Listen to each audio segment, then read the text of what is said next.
But plunder capitalism is when you move in on a country or a territory and you're there to extract assets and capital. One of the things you do is you deliver a shock, which puts everybody in a bad situation, and then you can buy their assets cheap. So COVID was plunder capitalism. Here's how it works. I vote on the going direct reset. The central bankers get together August 2019.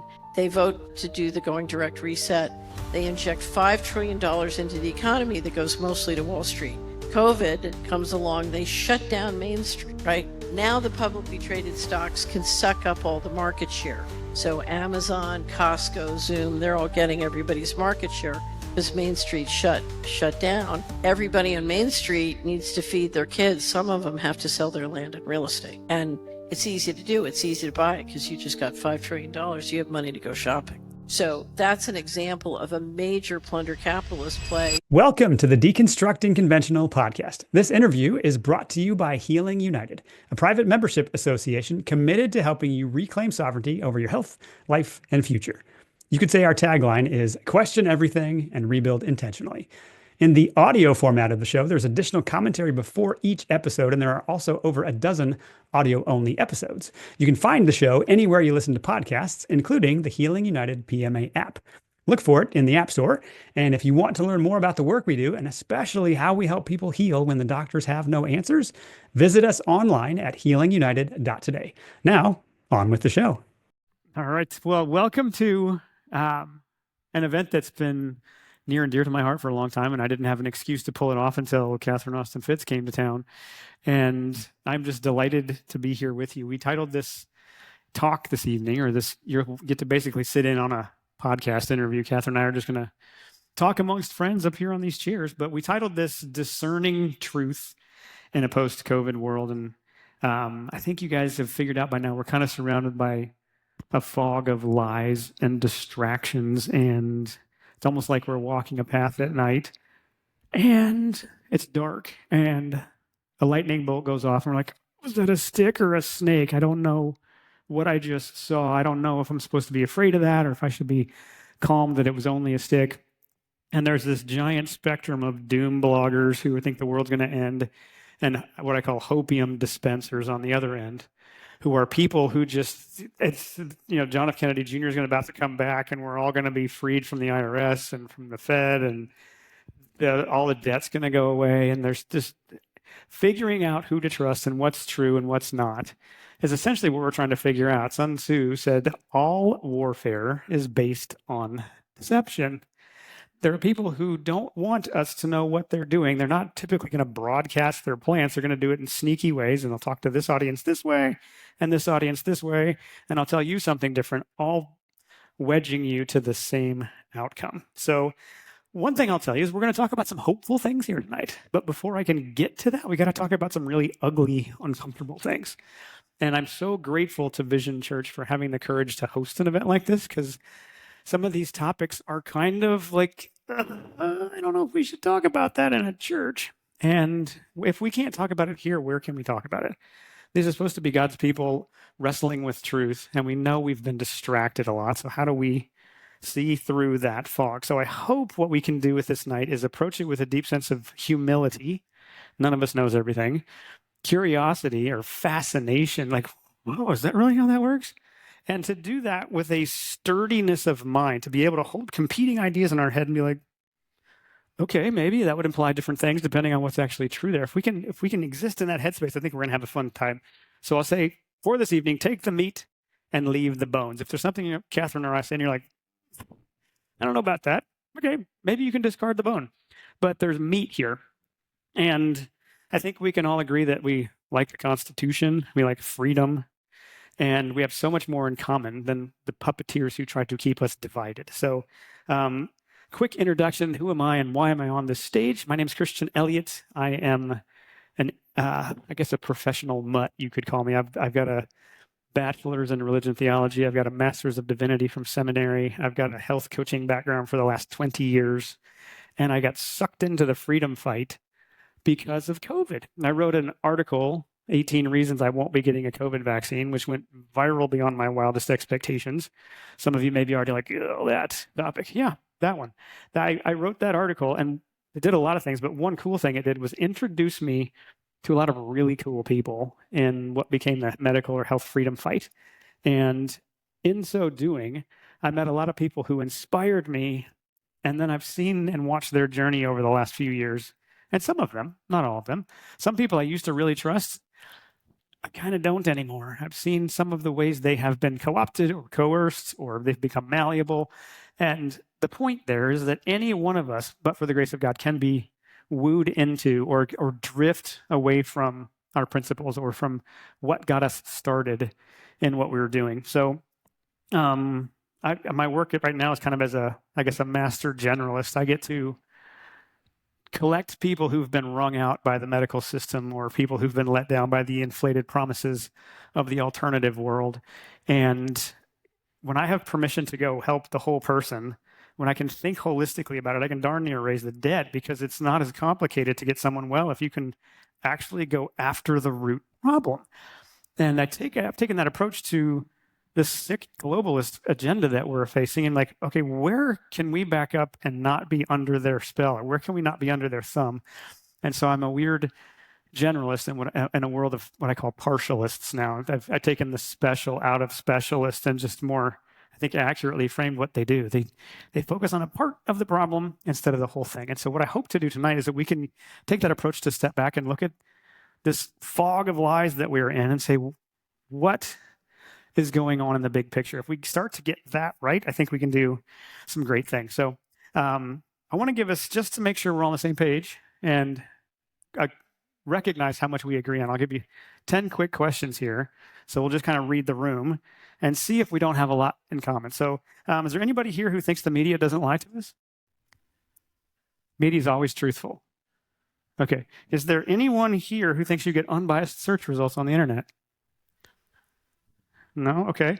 Is there anyone here that thinks, people would never weaponize social media against the populace, or especially against kids? Anybody think that? No? Okay. How many of you think our education system would never intentionally erase our history and rewrite it? Okay. Is there anyone here who thinks it would be impossible to blackmail, coerce, or bribe politicians, celebrities, or even clergy, and to do it at scale? Okay, so far so good. Does anybody here think we'd never start jailing people for criticizing the government? Have you seen January 6th? Do you see what's happening in the United Kingdom right now? Right? Okay, is there anyone here who thinks $35 trillion of debt is sustainable? Is there anybody here who thinks the people who borrowed that money have any intent to pay it back? Nope. Okay. Is there anyone here who thinks the open border is no big deal and it's only the best and brightest that are being bussed into our cities, including this one? No? Okay, last one. Is there anybody here who thinks evil doesn't exist? Or that psychopaths would never get organized to systematically steal, kill, and destroy? They wouldn't work at a systems level to do what they can't do individually. Or would that be exactly what we would expect from people in the fog of war? That's what we're up against. So I think that we can say that question everything is a pretty healthy motto. And what I don't want to do is to get us so worked up that we're looking for a demon behind every bush. But I also don't want us to be so blind to it and like it's uncomfortable, so I don't want to look at it. I think there's a middle here, and we're going to do our best to strike that balance tonight. So Catherine and I are going to give you our opinions, and they're our opinions. We're not speaking for Vision Church. We're not speaking for anybody but ourselves, but we're going to do our best to give you a perspective. And so what I hope to do, there's 3 things I hope this talk accomplishes, or this dialogue accomplishes. So one is to borrow Catherine's phrase, to help us develop a more accurate map of reality. If we can't see what's happening to us, we're likely to drive right into that sinkhole. If we can, there's a lot better chance we can avoid it. So that's number one. So the second thing is to cast some vision. I did a little bit of this in the VIP dinner we just had. And just to help us think about this ugly systems level reality, like we don't have to stay stuck in that if we come together. And third, hopefully this event will be a springboard into taking some of us who have maybe you're empty nester, retiree, you've got time on your hands and we need help, and you can come bring your skills to this project of establishing some sovereignty here in the Panhandle. So we have quite a cross-section of ages, stages, perspectives, and skills in this room. So I'm going to show you guys a cartoon, a quote, and 2 videos to kind of, as quickly as possible, set the stage for where we are. So Gwen, if you can bring up that cartoon, Bosses of the Senate. I don't know if you guys, has anybody seen that cartoon? Bosses of the Senate? So right here, take a guess. Anybody know what year that cartoon was published? 1889. Very good. Hey, somebody guess 1 year off. That's from 1889. The bosses, those giant monopolists, if you see the top, this is a Senate of the monopolists, by the monopolists, and for the monopolists. You notice the people's entrance is locked shut. And these little tiny humans that we think we elect are really just bossed around by the big guys that control the money flows and tell them what they're supposed to do. All right, so keep that image in your mind as we go through tonight. Okay, next one. Gwen, go ahead and bring up for me the Montague Norman quote. So if you guys don't know who Montague Norman was, he was the head of the Bank of England. You got that one, Gwen? Wait for it. I've darn near got this thing memorized because I've read it so many times. But this is a guy, so I'll go ahead and spoil it. This was said in 1924. Ironically, 100 years to the month, we're the 100-year anniversary this month of the quote she's about to bring up. You can't find it? Okay. Well, then I will just wing it and hope she can find it. So Montague Norman, head of the Bank of England, 1924. This is post the World War I. They're about to engineer the Great Depression and World War II. And there we go. Montague Norman. Okay. I added the part in brackets at the beginning. Our control of capital must protect itself in every possible way, both by combination and legislation. Debts must be collected, mortgages foreclosed as rapidly as possible. When, through the process of law, the common people lose their homes, they will become docile and more easily governed through the strong arm of government, applied through the central power of wealth under leading financiers. These truths are well known among our principal men who are now engaged in forming an imperialism to govern the world. Does that sound a bit like what's happening today? All right, okay, next slide. So there's Mr. Montague Norman on the cover of Time magazine. He goes on to say, by dividing the voters through the political party system, we can get them to expend their energies in fighting for questions of no importance. It is thus by discrete action we can ensure for ourselves, sorry, not you guys, so well planned and so successfully accomplished. Ouch. That's how a globalist, or that's how a central banker thinks. Their control of the money supply and what you and I have to exchange with is power. It gives them the ability to tell us what rules we have to play by and who can have access to it and where it goes. And so much of our monetary system now is dark. We don't even know where most of it's going.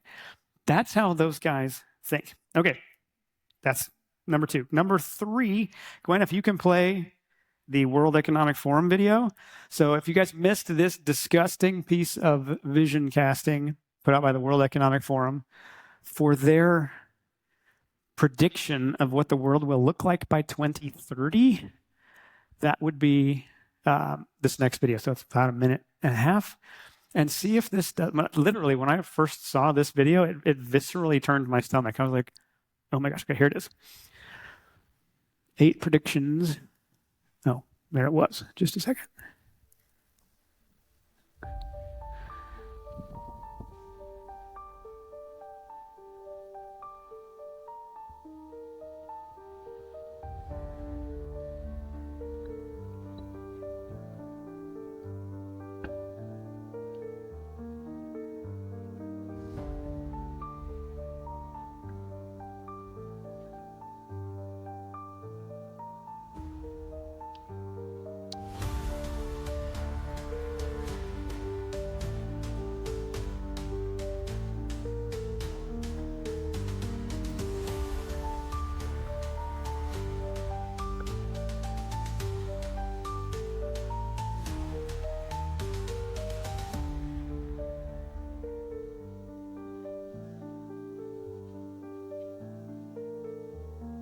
That's what you and I exhale.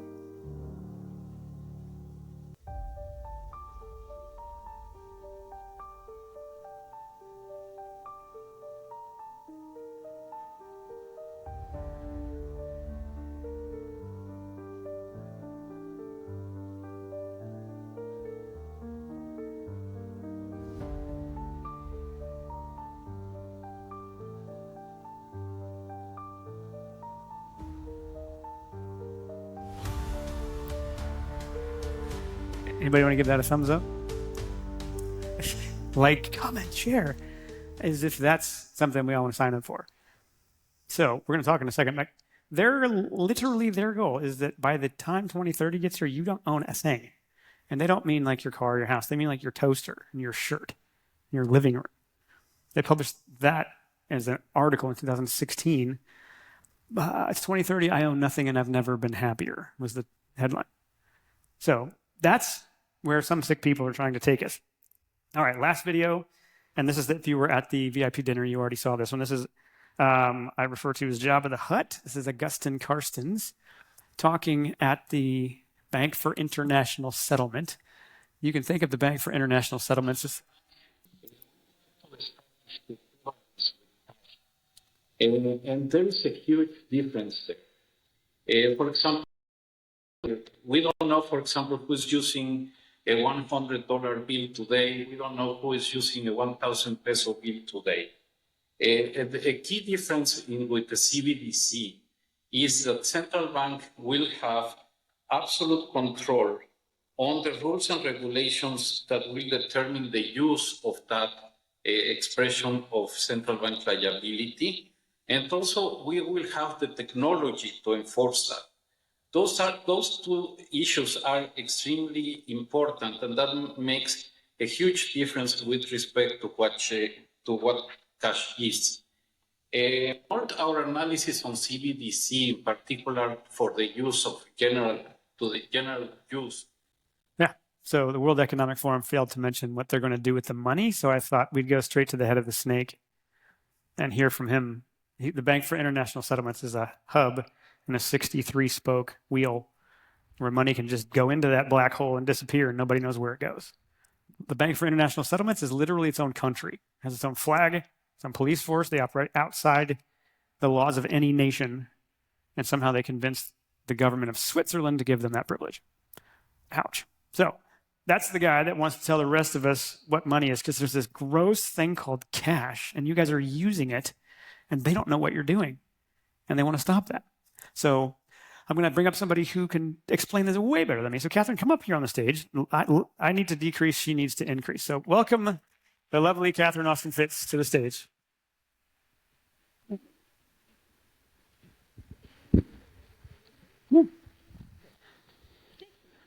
Thank you, Christian. You're welcome. All right. So what I wanted her to do first is just, if a lot of you I know do not know who she is, and say what? I'll move the podium. You guys can't see. Yeah. Thank you, Jojo. Okay, put this over here. So a lot of you don't know who Catherine Austin Fitts is, and I think by the time you're done, you'd be like, why have I never heard of this woman? So Catherine, give us your background, your story, and get maybe the 5 to 10 minute version of who you are and your experience in the government, managing money, et cetera. Okay. So I grew up in Philadelphia and graduated from university. I went to Wall Street and became a partner and member of the board of Dillon Read and Company. If you can read all about it, I published an online book called Dillon Read and the Aristocracy of Stock Profits. And I left we sold the firm in 86 and then had non-compete contracts when they came off. I went into the Bush administration. A lot of people from Dillon Read went into the first Bush administration. And I was Assistant Secretary of Housing, FHA Commissioner. So I was responsible for the mortgage insurance programs and started to uncover the extraordinary amount of mortgage fraud going on in the country. I left and started a company. I discovered the internet when I was in the administration, and I realized we can use this technology to bring transparency to government flows in communities, and communities and small business can make a lot of money facilitating investment both locally and getting government money out, because government money comes with a huge amount of controls and terms and conditions that really drain prosperity from communities. So we started a company. The company was very successful, and the company was so successful, the Department of Justice seized our offices and stole the software because they didn't want transparency. So yeah, we had a software tool called Community Wizard. You could dial into the internet and you could say, okay, my neighborhood is my county, or my neighborhood is my zip code, or my neighborhood is my congressional district. and you could start to see how the money worked. And what you would see if you dug into the money is, and I used this example this afternoon, we were spending $250,000 to build public housing when $50,000 would buy and rehab a single family home in the same neighborhood. So there were unbelievable, what I call financial arbitrages. Another example is you could find neighborhoods where you were paying $125 to $500 per hour to a defense contractor to do something that could be teleported into that community for, and somebody would love to do the job for $30 plus healthcare. So there were tremendous opportunities using the internet and new technology to literally get government money out of neighborhoods, but to make communities much, much more prosperous. Anyway, so that was a political problem because there was a group of people, as described here, that wanted to centralize control of the economy, and I was trying to decentralize. So I ended up litigating with the Department of Justice for 11 years, and I told the story this afternoon. Somebody used to say, who here has seen the movie Enemy of the State? This woman played Will Smith in real life.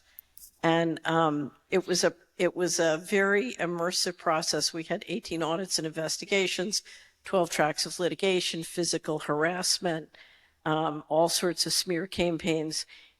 If you come to, I now publish the Solari Report, I have a series called Deep State Tactics 101, because I got quite an education. It was a remarkable education. Anyway, miracle of miracles, we won the litigation after 11 years. I then spent 4 years fighting with the IRS. We won that too. And then I started two companies. During the litigation, I'd had to go public. I was an investment banker, very private person, but I would get, to win the litigation, I had to go public, and I started to do radio shows. And I'd had terrible experiences when I was in Washington with the Washington Post and New York Times, which convinced me that they were criminal enterprises. I just said, that's it. I'll have nothing more to do with corporate media. So I would give out my email, and I would say, if you have a question for me, just email your question. And over time, over many years, those questions grow into two business. One is the Solari Report, where our tagline is live a free and inspired life. And our goal is to help people understand what's going on in the world so they don't get taken advantage of by financial fraud, by health fraud, by the hope porn, the fear porn. Our job is to help you get a map so that you can live a free and inspired life. We believe your purpose is your purpose, but we want to help you build wealth and be successful around your purpose, including ducking the Scud missiles when they come in. So that's the Solari Report, which is really a media business.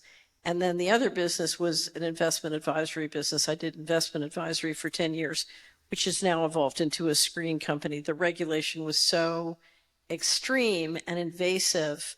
I felt the government essentially wanted me to dig out all the data on my clients and give it to them. And I said, no, I'm not doing that. So I stopped being an investment advisor. But I saw so much about the cost of a lie to a family.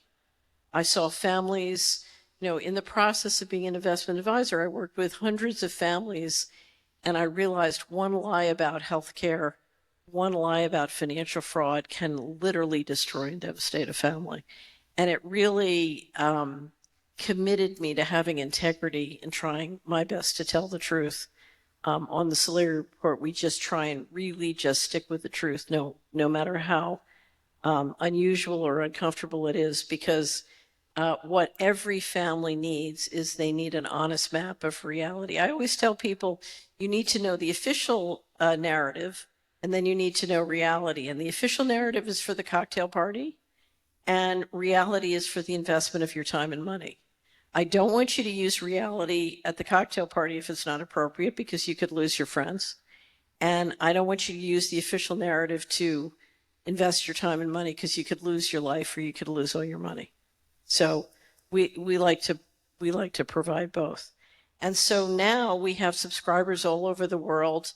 We are exceptionally concerned about the push for total central control by controlling your financial transactions. You just heard Augustine Carstens speak about the central banker's desire to assert complete control. I call it a financial coup. So instead of there being a balance of power between the central bankers running monetary policy and allowing the people's representatives to run fiscal policy and taxation, the bankers are hoping to use an all digital financial system to literally take over and control the fiscal side of the house and taxation without representation as well. And if we've grown up and been blessed with freedom the way we all have, it's very hard to imagine that a group of people would want this kind of control. But it is literally a level of control that is a slavery system, because they can then dictate. So imagine if the pandemic happened again today, they can literally dictate that your money cannot work. If they say you can't go 5 miles from your home, beyond 5 miles, your money won't work. Your bank account won't work. Your credit card won't work.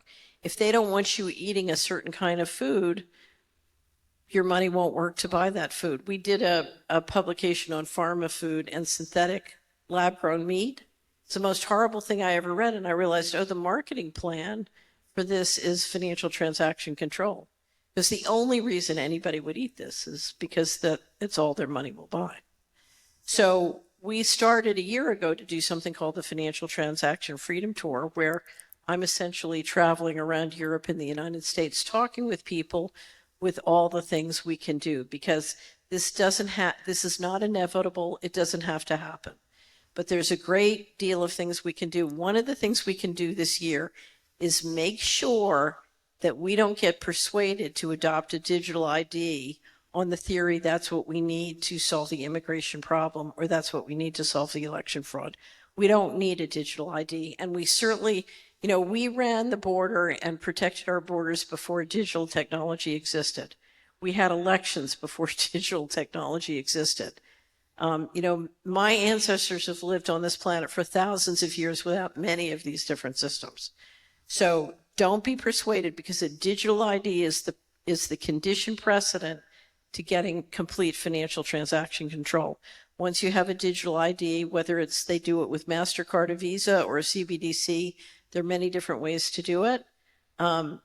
If they go to an all digital system with a digital ID, we are now talking about complete control, where literally the bankers have complete control of dictating how we live, where we live, what we eat, what we do. And, many people say, well, I have no assets, I have nothing to lose. You do have something to lose. You have your children and your grandchildren, and they can literally take them too. So this is really happening. Right. There are people trying to do this. So, Catherine, go back to that World Economic Forum video with us, where they say it's 2030, you own nothing and you're happy. It sounds on the surface so implausible that would be something, one, that somebody would be working toward, but two, that they could actually pull it off. So help us see these unseen hands. Help us see what we may not quite notice in the way our money's being manipulated and leading us to the seizure of our assets. So remember, that particular slogan was targeted at young people. So they are very clear that somebody who's worked their whole life and has lots of retirement savings is not going to be happy. But I want to talk a little bit about how you're going to be happy part. In 1984, and this is what started me on this journey, I overheard a conversation I wasn't supposed to hear. And I was on Wall Street, I was very successful, and I heard two billionaire types talking about entrainment technology and subliminal programming that was going to be rolled out on TV. And that was the moment. I went home and that was it for me in TV. I gave away the TV. And the way entrainment technology works is it makes you feel good, and then the subliminal programming puts ideas into your consciousness or into your semi-conscious. And it's basically mind control. It's changing what we think, how we think. And it's very, very strong, and it's been progressively becoming more and more integrated into our media, our smartphones, our smart digital TVs. It can come in through the Wi-Fi. If you come to Solari, we have a couple of collections called, you put in mind control in the search engine, you'll get the mind control collection. And I originally created them because I gave a presentation in Memphis, and a group of grandparents came up to me and said, we're so concerned about our grandchildren. They're literally, they want to, at 10 years old, they want to change their sex. What is happening to our children? And so I said, look, I'm going to have to explain neurological weaponry. It's real, and you need to understand when you give a child a smartphone, okay, who here has not seen a James Bond movie? Has everybody seen a James Bond movie? Okay. Do you know who Spectre is in the James Bond movie? Spectre is the global organized crime syndicate. And who was it? Blofeld, the guy who looks like Klaus Schwab, was the, Goldfinger was, Blofeld was the, the evildoer that ran. Okay, so we all know who Spectre is. When you give a child a smartphone, you are giving Spectre 24/7 access to your children's or your grandchildren's subconscious. Ouch. Okay? And they are using that access. And, they use that access. How many children disappeared in the United States last year? Over 100,000? 140,000, I think somebody said yesterday. They are using that literally to kidnap and traffic children. So when you give a child a smartphone, realize when they say, well, all my friends have it, do you really want Spectre to have access to your child or your grandchild? But that's the kind of, you're basically giving them a tool that those forces can use using neurological weaponry to brainwash your kids and grandkids. Yeah. If you guys haven't seen the documentary, The Social Dilemma, you might check that out. That people who built all the social media platforms won't give their kids access to those platforms because they know what she's talking about. Fascinating. Right. If you come to Solari.com, my website, we're having a symposium in September 21st, done through Patrick Wood's website called Omnivore. It's going to be September 21st, and just sign up. It's free. And it's by the top group of scholars in the world studying how controlled technology like this works. It's called Omnivore, and it's going to be excellent. Okay. So, next topic. So you've talked about the globalist coup. You've talked about, there's a story you've told many times about a conversation where somebody told you, no, you're too late. They're giving up on the country. They're moving the money out. And up until 2015, I think it was, we have $21 trillion missing from the federal books. Right. And that's roughly $65,000 per person in the country. So you, your kids, everyone in your family, they've stolen roughly $65,000.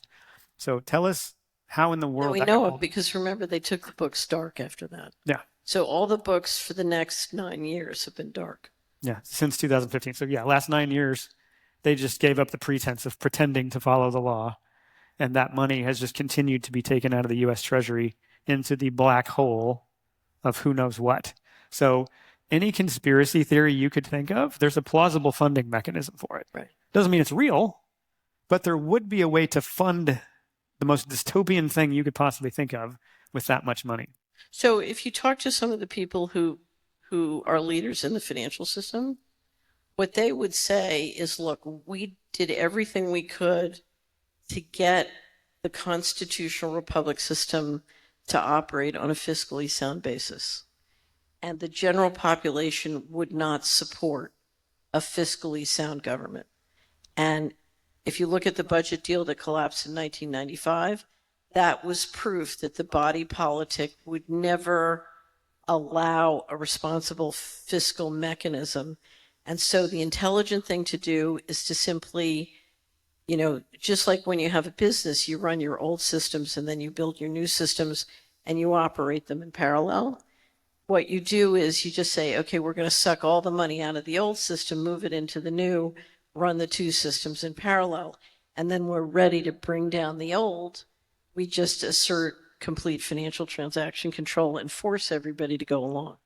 Right, but where did that money go? Somebody was asking that in the previous conversation. So help us see, because it doesn't feel as real to us often. So help them see where it went. So to find out where that money would go, I would need access to audit the federal government accounts at the New York Fed for DOD and HUD, which were the two agencies.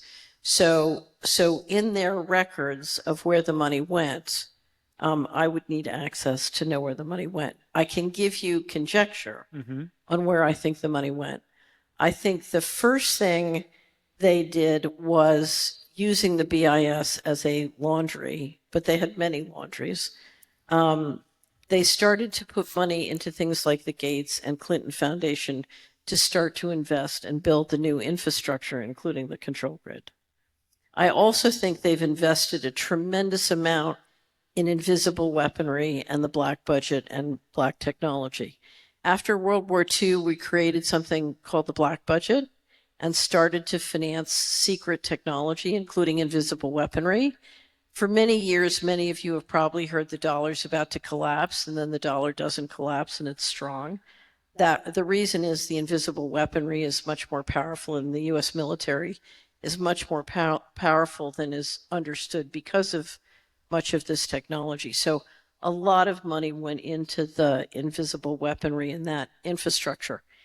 In the Reagan administration, the deal that the Bushes made with Reagan when they went in was that Bush would control the National Security Council, the Department of Justice, and the CIA, basically intelligence enforcement. And Bush got Reagan to sign an executive order that said private corporations could do highly classified secret projects.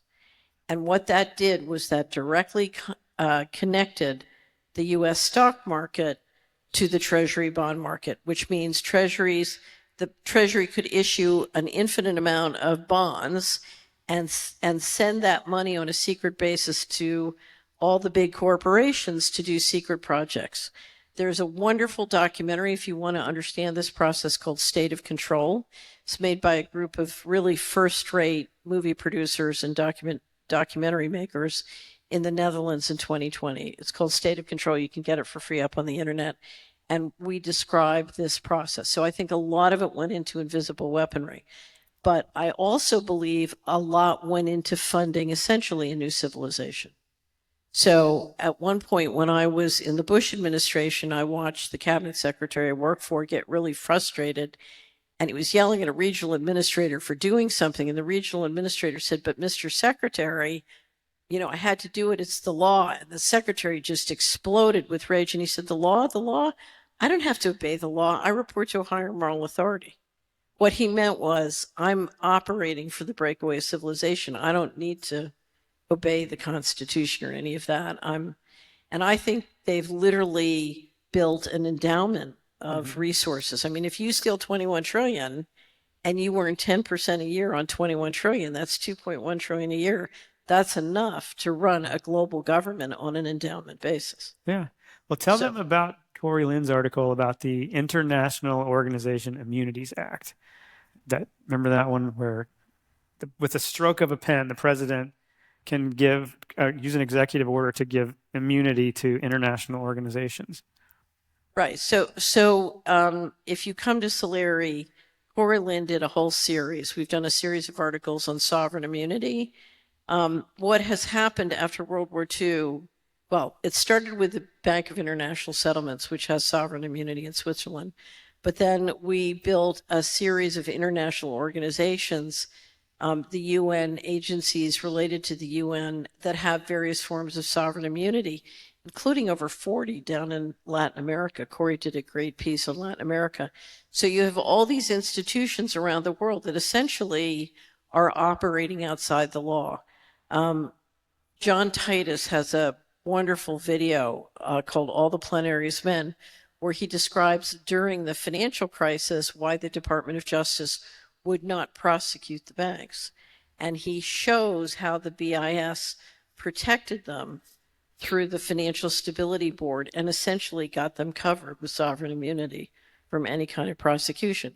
So we're operating in a world, and this is part of the financial coup, where you have a group of players who have sovereign immunity and protection from the law. They have a get out of jail free card.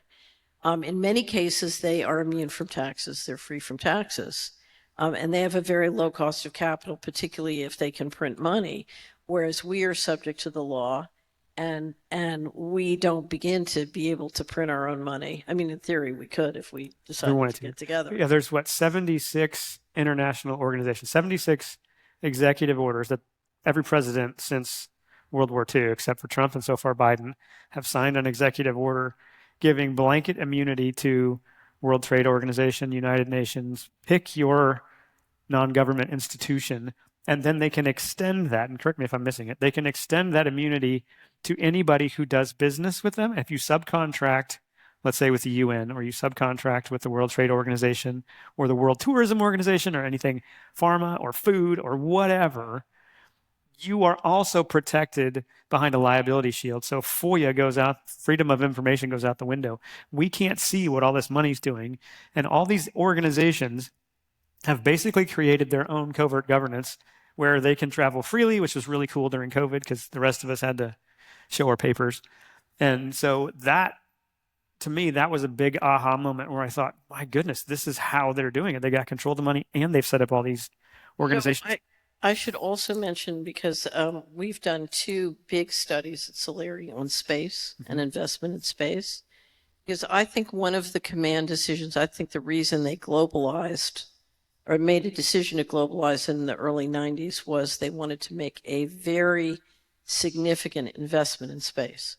And to do that, they needed the engineering capacity of Asia.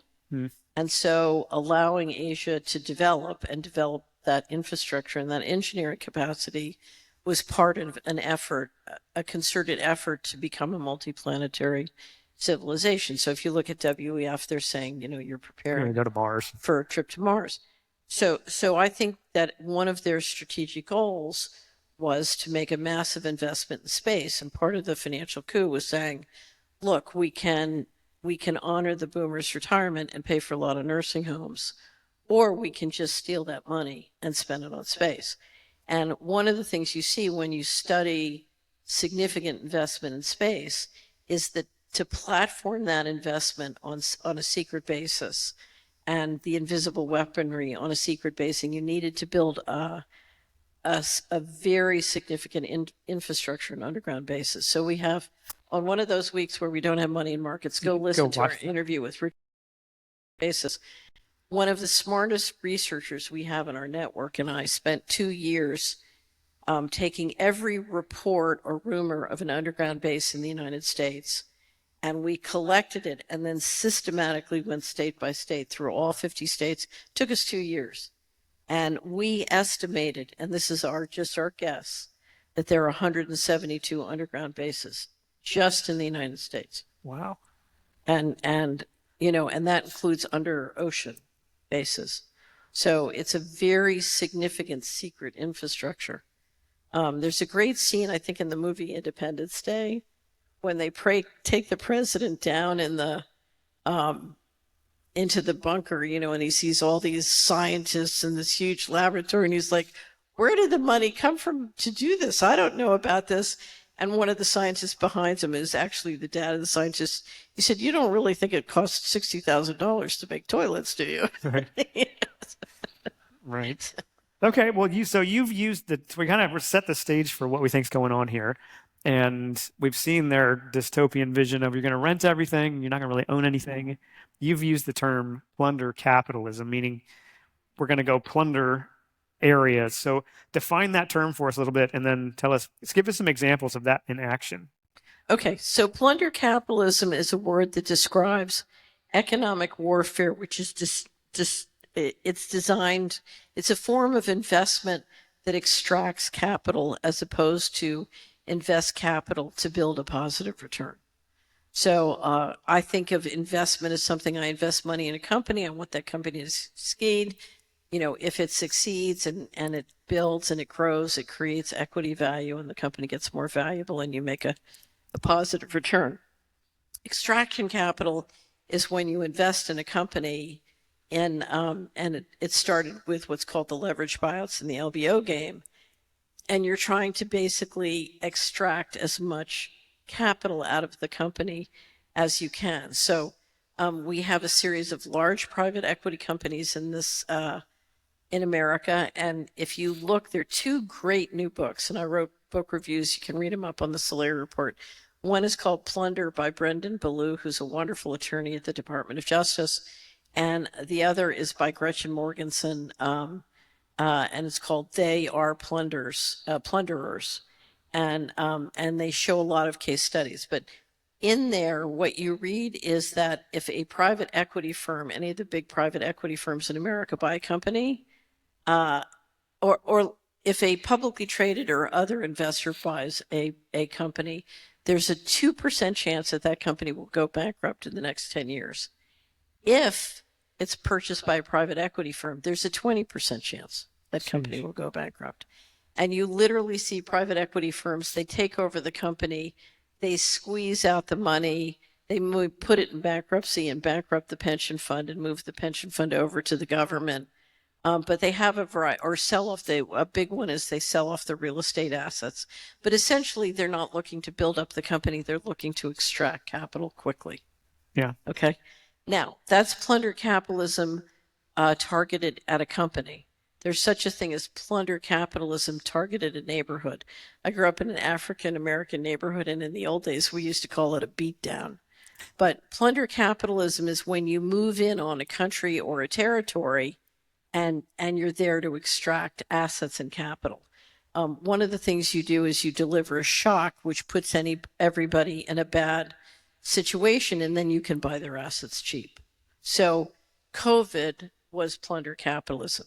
Here's how it works. I vote on the going direct reset. The central bankers get together August 2019. They vote to do the going direct reset. They inject $5 trillion into the economy that goes mostly to Wall Street. COVID comes along, they shut down Main Street, right? Now the publicly traded stocks can suck up all the market share. So Amazon, Costco, Zoom, they're all getting everybody's market share because Main Street shut down. Everybody on Main Street needs to feed their kids. Some of them have to sell their land and real estate. And it's easy to do. It's easy to buy it because you just got $5 trillion. You have money to go shopping. So that's an example of a major plunder capitalist play that literally happened, throughout the Western world and throughout the world. And it was quite remarkable. It's probably the most financially successful plunder capitalist move that we've seen so far. We just published something on the Solari Report, which is part of our series to help state legislators on 5 case studies of plunder capitalism that also does a description of how the model works. What are the 5? It's Cyprus, Nigeria, Kenya, Greece, Russia. I think that's 5. There's one other. I think that was 5. Yeah. Thank you, Judge. One more, but that's 5. Anyway, but there's also a very good description of. Oh no, we did Latin America, so it's 6. There were a lot of there's a book called Shock Doctrine about the shocks that were done in Latin America. And it's interesting, if you talk to some of the people who were doing the shocks, they would say, we're going to do the world first, but eventually when we've done every place else, we'll come back to America. One of the most famous shocks that is very much a driver of what's happening in the Ukraine today is we went in, we sent in the intelligence agencies, the law firms, the investment banks, and the Russian mafia in Russia after the wall came down. And Harvard led the effort, and we did, it's called the Rape of Russia. And we basically put Russia into a shock and did a lot of stripping of assets and tried to use that opportunity for the Western investment interests to buy up a lot of the oil and gas. And if you talk to some of the people involved in that shock, it was very profitable, very successful, and it's described in the case studies that we write up. And one of the things they said was, we didn't want to bring the government down completely because we were afraid we'd lose control of the nuclear arsenal, and the nuclear arsenal could get. So they didn't take the government, they didn't do a complete implosion. But there are some estimates that as many as 25 million people died as a result of the economic collapse. And so the Russians remember that. That's one of the reasons why they are adamant that they are not going to let the United States do that again. They believe that, and this has been the announced neocon strategy, that one of the goals of the Ukraine effort was to implode Russia again so we could get control of the natural resources there. Yeah, so that's plunder. That's them working to, as they said in the video, take our assets, and the U.S. will no longer be the world's leading superpower. That effort is now being aimed at us, and we can see it coming, and we can do something about it. But I'm going to give just a couple examples that I've heard you mention. There's the simpler, subtler things, like if you go to Dollar General, they'll add extra charges on your receipt at checkout that aren't on the price tag. They will do that at car rental companies. They will do things like telling the Dutch farmers or any farmer that you have to change your standard of how you farm, and we can keep squeezing you until you can't make it as a farmer and we can take your land. They'll do that with homeowners insurance. Some of you may have had that fun thing. This is all around us, and they're trying to tighten the noose. And the more we see that, the more we can actually do something about it. So anything you want to add to that? The Dollar General store is such a great example of that. And I've had many people tell me it's not just Dollar General, but they now, when they go shopping, they have to write down the price they see on the shelf and check to make sure when they check out, it's the same price. And I believe, I can't prove it, but I believe with AI and software, they can literally do, they can do custom design it for you. They'll say, I know Harry's really wealthy and busy, and so he won't check, so we can pad it more. Yeah. So I literally think it's a fraudulent model. I've run into this with car rental companies. I've run into it with hotels, and it's unbelievable. I used to always prefer to stay in hotels, and now I always want to stay in a private home because I feel like I'm living in living in an extraction unit. Right. Anyway, so it's a real, one of the reasons I love to pay cash is if you give them your credit card number, the next thing they're padding the bill. Yeah. Yeah. Okay, now another phrase I've heard you use that was was composting the American people.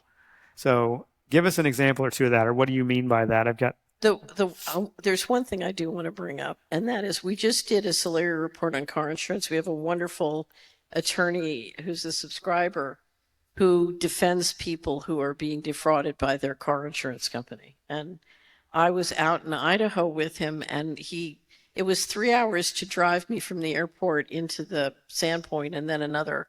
So an hour and a half to drive us to Sandpoint, an hour and a half back. And the whole time I was just grilling him on, because if you do as much driving around America as I do, the number of accidents are just skyrocketing because people's cognition is really slipping, or they're distracted by the screens, or poison. There are many different reasons, but there's a real problem with it getting riskier to drive. So I really care that people have good car insurance. So I was grilling this guy, and the stories of how insurance companies are shaking people down and lying and cheating were absolutely frightening. And that's why I want you to listen to that, because you have to you have 6 kids. I want you to have really good car insurance. Okay. And any of you who have kids, really good car insurance. Okay. Talk to us about the border or the great poisoning or genocide as a strategy. To me, those are somewhat mixed together, but those are examples of composting us. And so the border is a policy, and it's a policy which is supported by both sides of the House.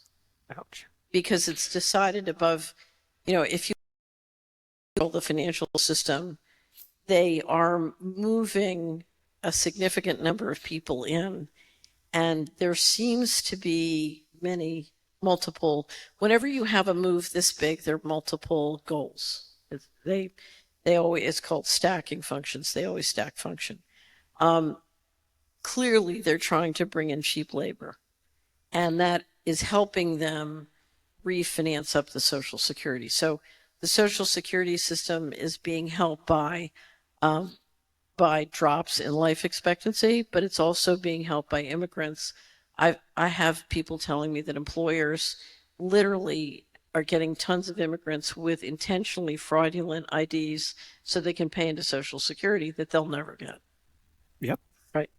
So part of it is cheap labor. Part of it is sort of helping to build Social Security, but the other is weaponization. So they are weaponizing the immigrants to dilute the power of our general population to stop them from doing central control. And there's no doubt that the Democrats are working very hard to get some of those people registered. It's a very dangerous situation because you're bringing in a lot of people without checks and balances.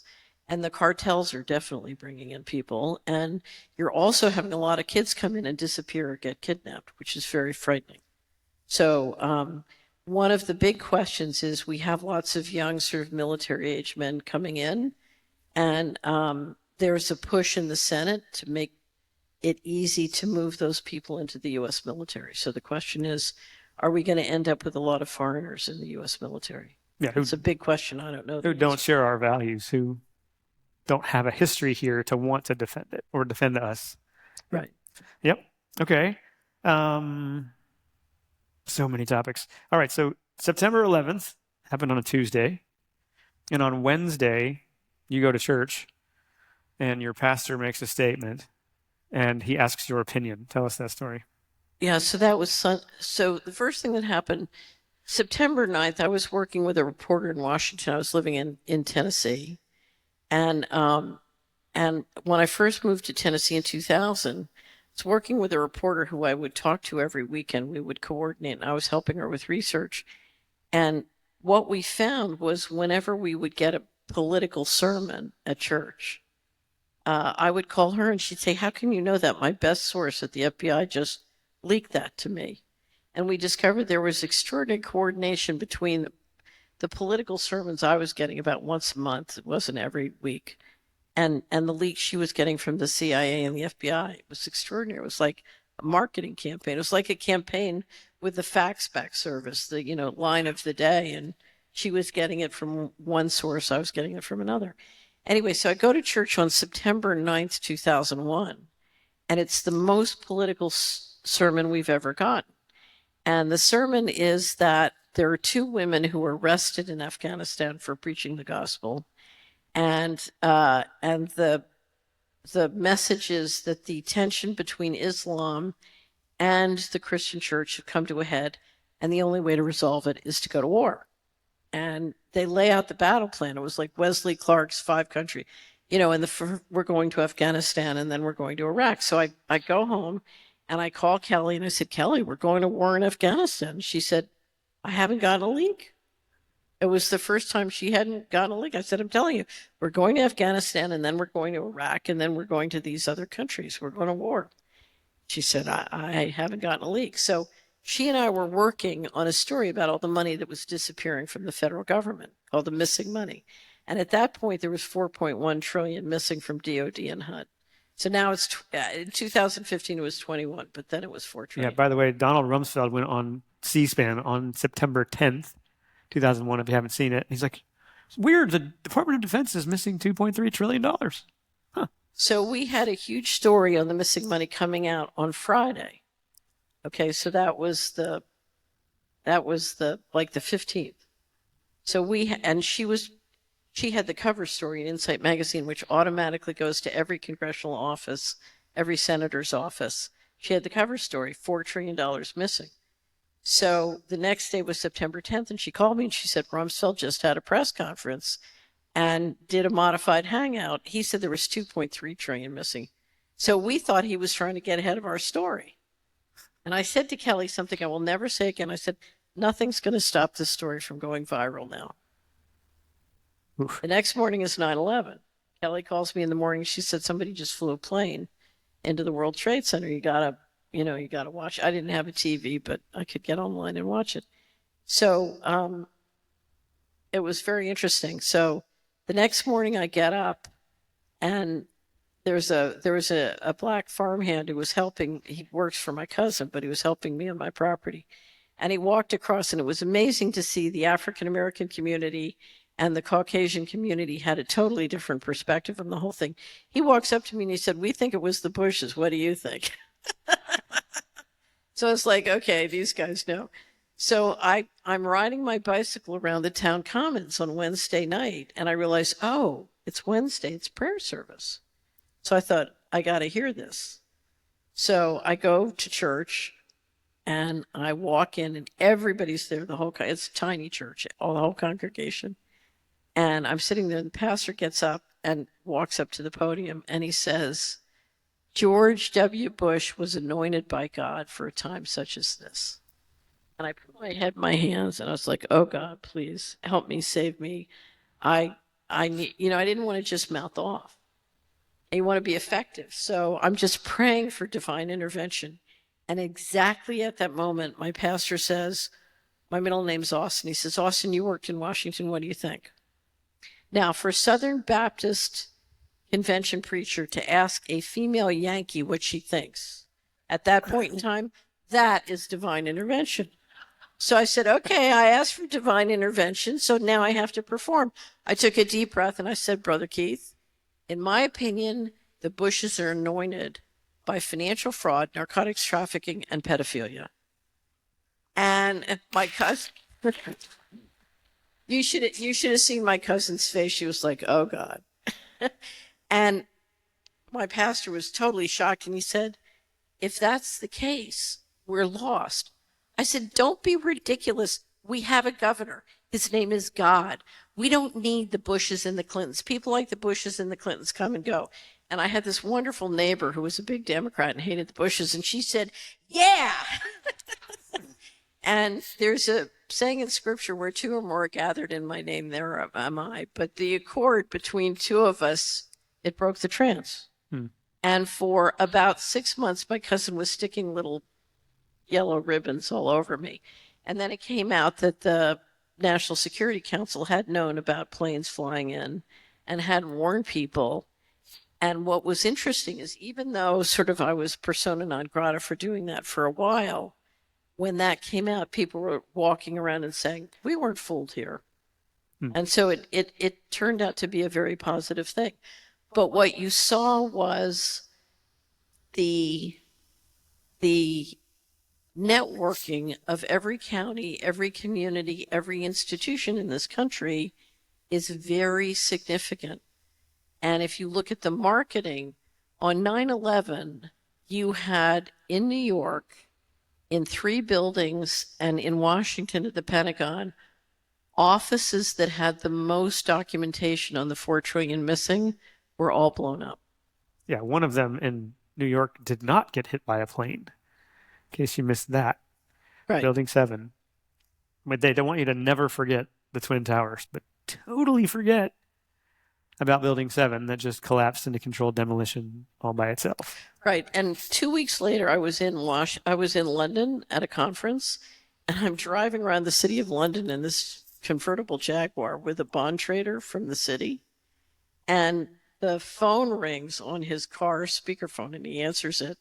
And he says in a very British, and it's somebody from New York. It's a client from New York. And he says, I'm so sorry about what has happened in New York. You must be traumatized. And the guy is saying, don't be ridiculous. The Fed's pumping like crazy. We're making a fortune. It's the best thing that ever happened to us. Wow. And you went, that's how the money works. Yeah. So we promised you some fireworks. There's one.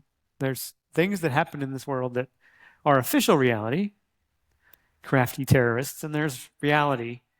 And we want to help you see the difference between the two. So, all right. So since we're in sticky widgets, let's go ahead and keep it going. So Gwen, if you can pull up the next slide I've got. So how many of you think the church has enemies? Anybody? You think there are people who might try to infiltrate, water down, capture the church? Yeah. This is from 1859. So this is a quote from the Alta Vendita about the intentional subversion of the Catholic Church. So I'll just read you this quote. The Pope, whoever he may be, will never come to the secret societies. It is for the secret societies to come first to the church with the aim of winning them both, the church and the Pope. The work with which we have undertaken is not the work of a day, nor of a month, nor of a year. It may last many years, a century perhaps, but in our ranks, the soldier dies and the fight continues. That's the Catholic Church. There was an intentional infiltration. There were 2 popes that requested that this be divulged so they could see that. But one thing I want to point out at this is that last line. A century perhaps, right? These are patient, gradualist thinkers. They are system-level thinkers, and they're okay with slowly taking things over. They think really well multiple decades out. All right, can you show me the next slide there, Gwen? So this would never happen in the Protestant church, right? There would never be infiltration or attempts to coerce or hire shepherds, right? So that book there in the middle, Shepherds for Hire, it's actually a bestseller right now. But it is the intentional agenda behind capturing clergy that you can see documented in that book. You want to make a comment on either of those two? So I haven't read Shepherds for Sale. I've had people describe it.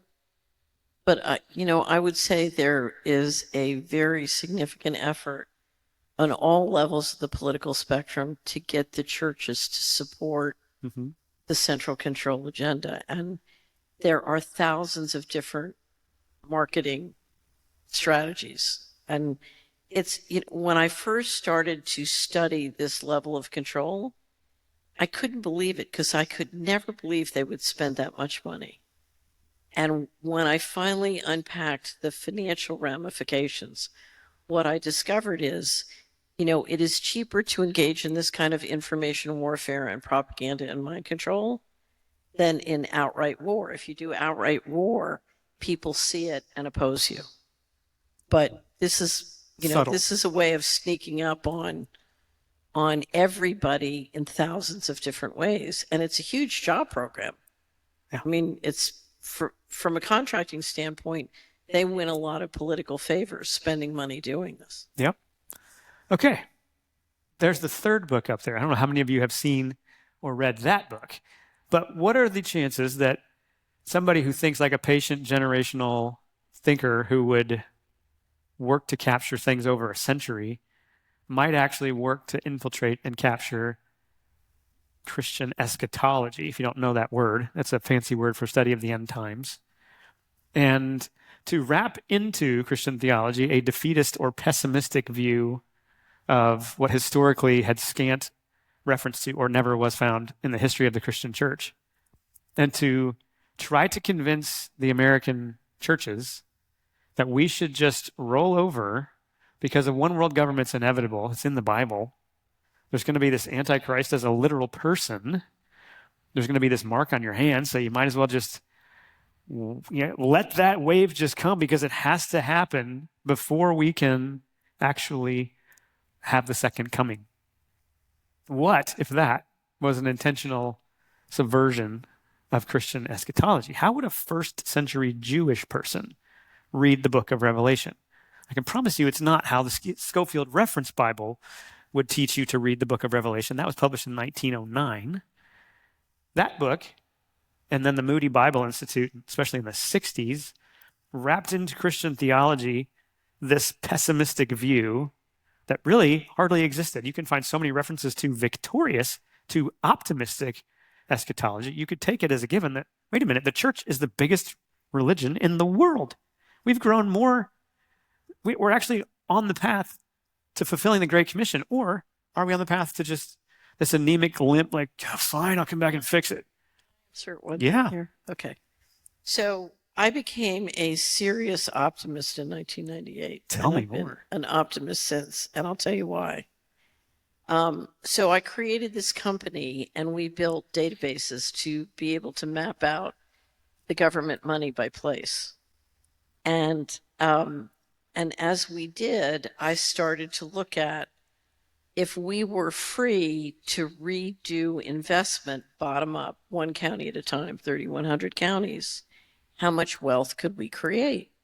So I had a group of people working for me. We had a program with MIT where we would hire people out of their PhD programs and train them how to do investment banking. And they were wicked smart. They were wonderful, wonderful. And there were kids from all around the world. And we had this one guy he was a Chinese, he'd been at Tiananmen Square and then escaped China and come and gone to MIT, got his PhD, came to work for us. So I told him, take the weekend and go, if we were free to optimize the economy in this ways, how much wealth could we create? And he went off and he came back and he showed me the numbers. I said, that's impossible. That's too big. That's impossible. You have to go back and do it again. You made a mistake. Anyway, he came back and he said, I'm right. So I had to take the weekend and go study it. And that's when I discovered, if you look at the cost of all the skimming and racketeering that is going on, it's amazing we're as wealthy as we are.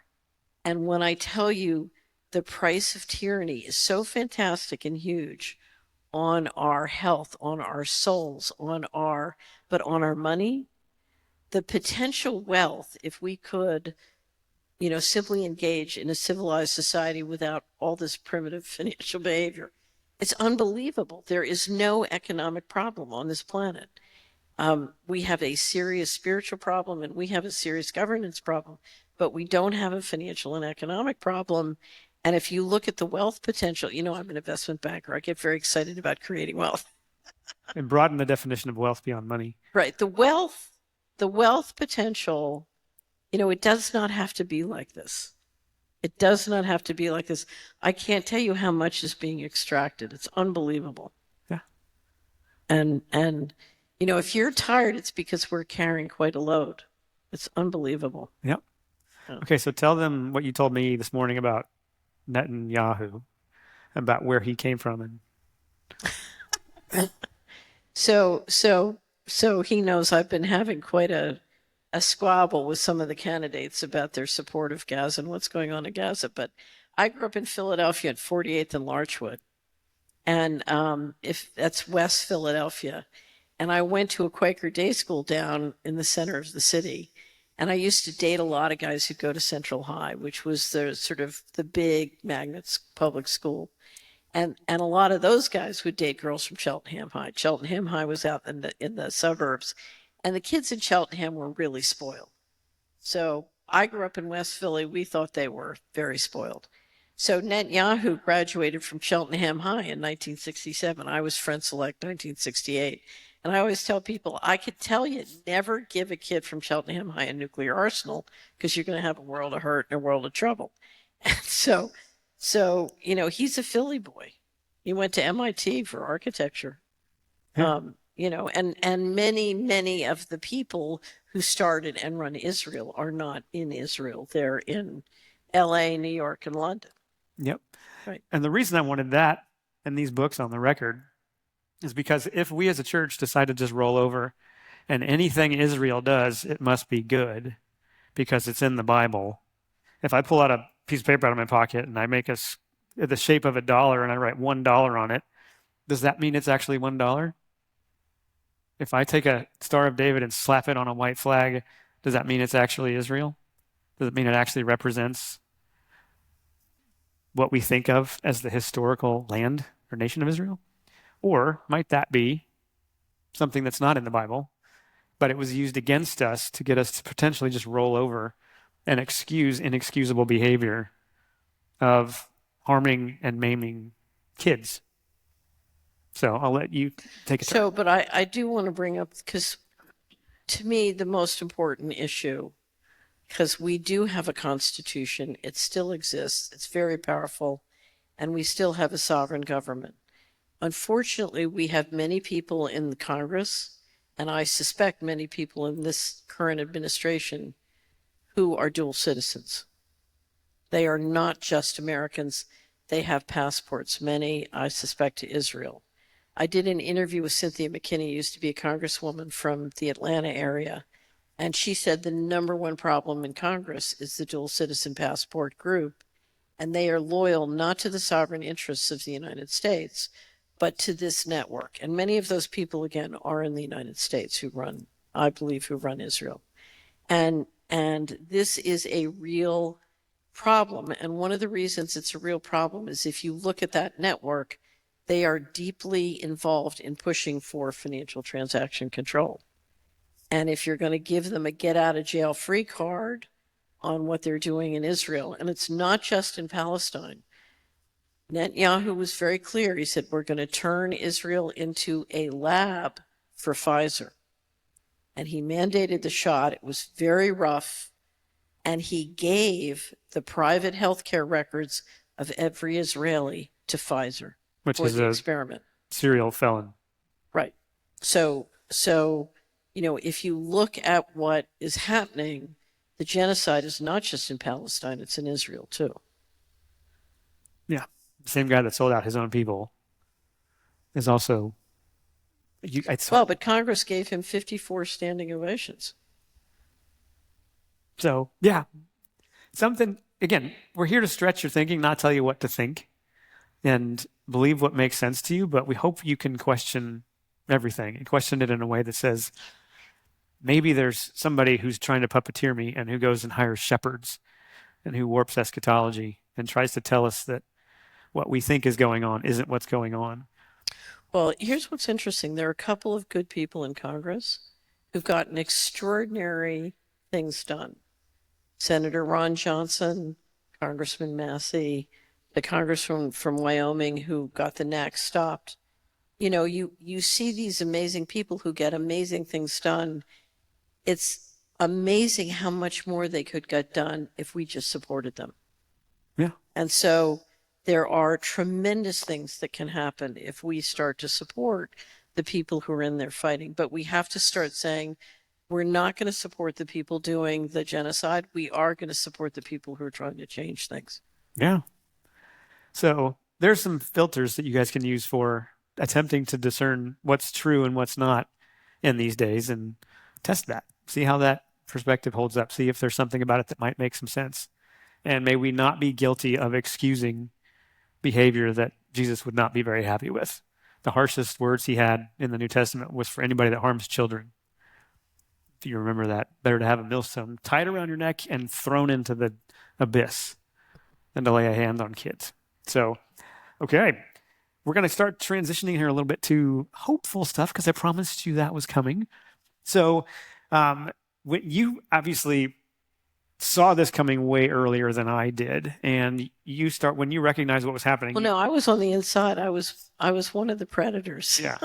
Well, and that's your backbone, your moral compass to tell you to get out of it, led you to go say, where in the world would I like to plant some roots? And so you ended up in Hickory Valley, Tennessee. So tell us, how is it when you did your SWOT analysis, strengths, weaknesses, opportunities, threat, when you did your research of where to go, how did you pick that, and how do we become a place like that?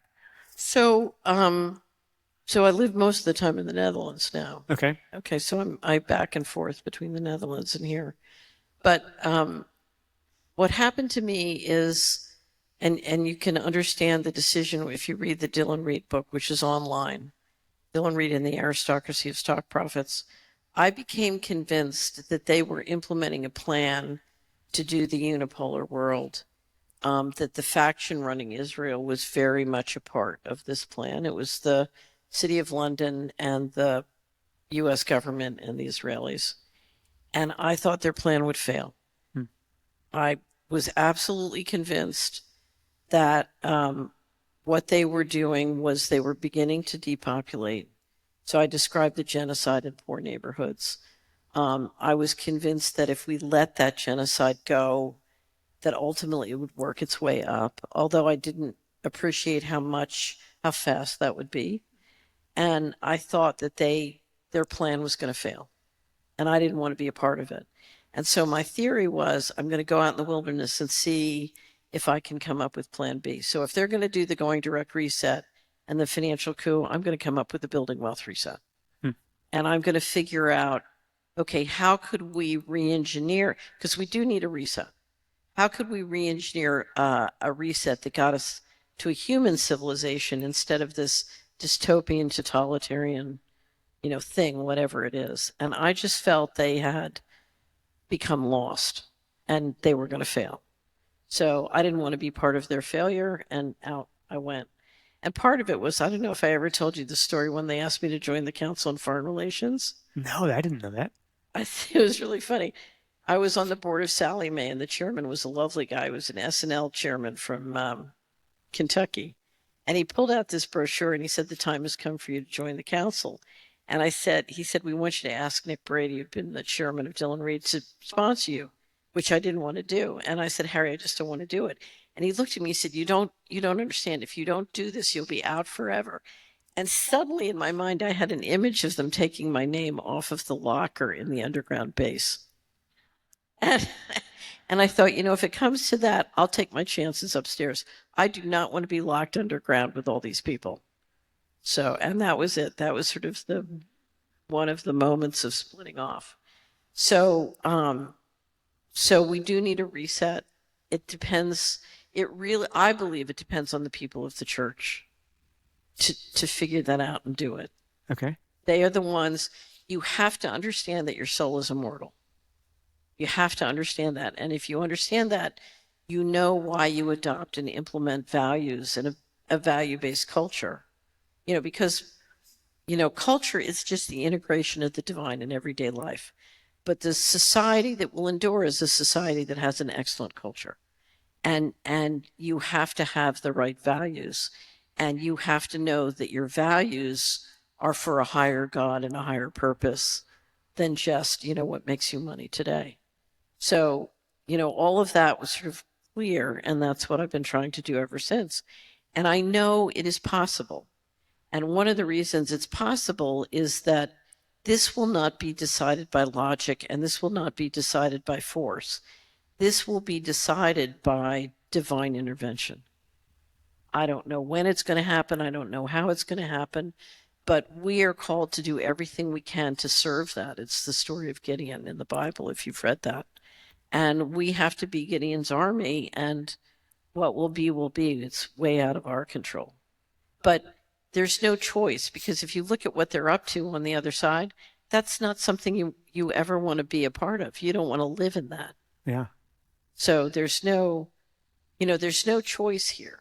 Yeah, it's an inflection point. I can Right. continue to live in line, I think you said it, with the machine, or I can start to figure out and live in line with my values. And I can tell you it is a lot of work to disentangle from all of the ways we're stuck in the machine. But gosh, it is worth the effort. It feels really good, to use her phrase, to stop doing business with criminals and to start doing business with people you know and trust and appreciate and love. So anything you want to add to that? Because we want to open it up for some Q&A here. What I will say is, as soon as you're clear that you're dealing with a criminal system Mm-hmm. and they're moving towards enforcing with force, and you say, okay, and you shift and you start doing exactly as you'd advised, suddenly life becomes much easier, much better. I call it coming clean. As you go through the coming clean process, life gets much, much better. Yeah. Because you get the evil out of your space. Okay, well, let me press you. This is maybe one of the most difficult questions, but if we're coming clean, we're breaking up with big tech, we're breaking up with any system that has weaponized money against us, yet the biggest check we write every year is to the criminal cartel. How is it that we begin breaking up with that and stop funding our own enslavement? So I don't know if you noticed, one of the magazines I brought was on taxation. Uh-huh. And that describes our proposal of what can be done. And that's where the state legislators and the state AGs come in. Because under the Constitution, the powers not delegated to the federal government by the states are reserved to the states. And the states and the state attorney generals have the power to act on our behalf to make sure our tax money is not spent illegally. Right now, the federal government is in massive violation of the financial management laws, and the state AGs can act, including escrowing our taxes and helping to enforce to make sure that that money is not spent illegally. There you go. So what's the wrap up that you talked about? It's called taxation. Okay, so there are more copies still, I think, in the other room. Yep. Okay, so does anybody here have a burning question you would like to ask Catherine? There's a microphone right up here if you want to come up and grab it so other people can hear it.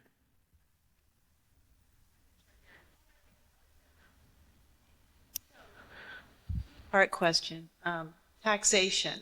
There's a few people in the sort of freedom movement who are talking about that taxation is actually, federal taxes are actually voluntary.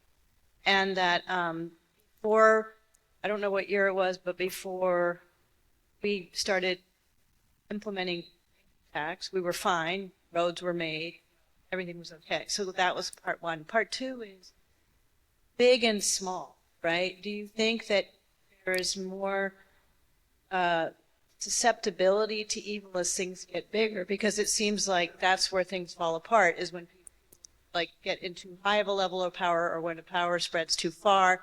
And this model you're talking about, which is great, is about small. And is there a kind of an inflection point size where things get, where if you were to build a formula around the success of our own set, which is good, what are the size parameters if there are any? Okay.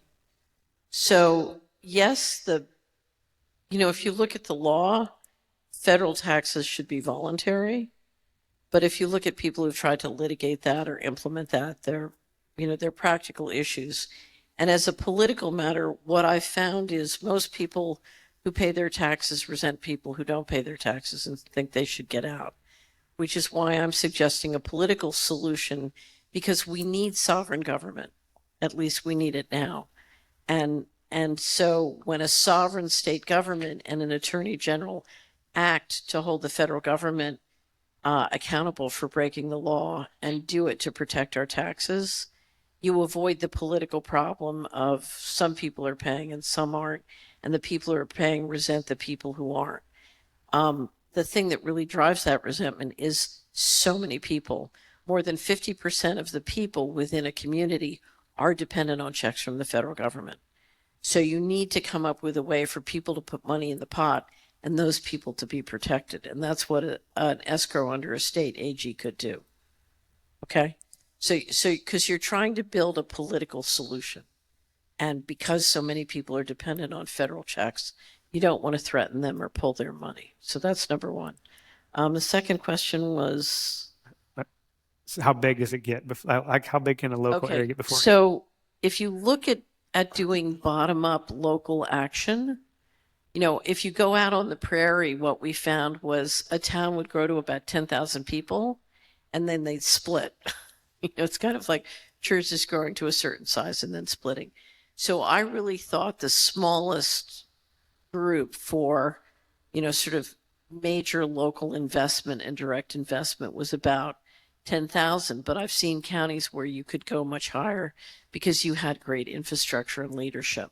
So, but I would say, you have 3,100 counties, and it's going to be sort of anywhere from 10,000 to county level where you need to really do the re-engineering of the economy. And that's where I would work.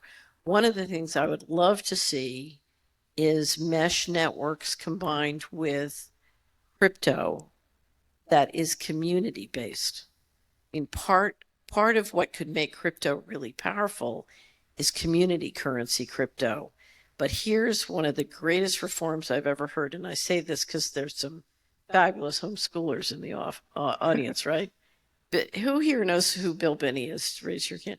Bill Binney was the top technical director at the NSA, and he is smart as all get out. And he said to me, so remember, he was the top technical director at the NSA. He said, and they're the surveillance people.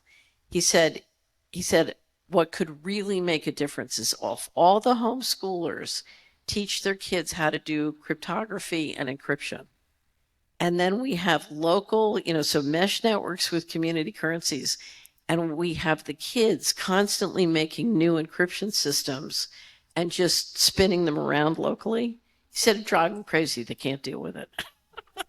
Like it. And so all the homeschoolers teach your kids encryption, because that gives us the power to communicate financially or just communication locally and break through the surveillance. Right on. Yeah. Florida has a terrible plunder problem right now. In May of 2022, a new law was passed that after the collapse of the condominium in Miami, they had city ordinances. And so what they did was they changed the law to all condominiums 3 stories and higher that had to come under engineering review or architectural review. And then the reserves were only, I don't think that there was I think it was like 10% was like the minimum or something. And then you had to go up to 100% special assessment. There are 3 different assessments, or reserve, special reserve, and then the general reserve, and I don't know what the third one was. They're trying to force sales.